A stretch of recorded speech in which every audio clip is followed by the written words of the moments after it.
りがとうございます。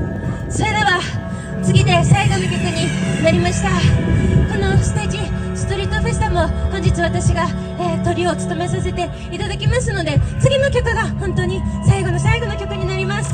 今日初めて見た方もですね、よかったら一緒に盛り上がっていただけると嬉しいです。私がこう手をパッて上げたら一緒に上げたりとか、クラップするときクラップしたりとか、そんな風に、それぞれの楽しみ方を見つけて楽しんでいきましょう。それでは聴いてください。天地創造。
みんなも一緒にやってくださいね。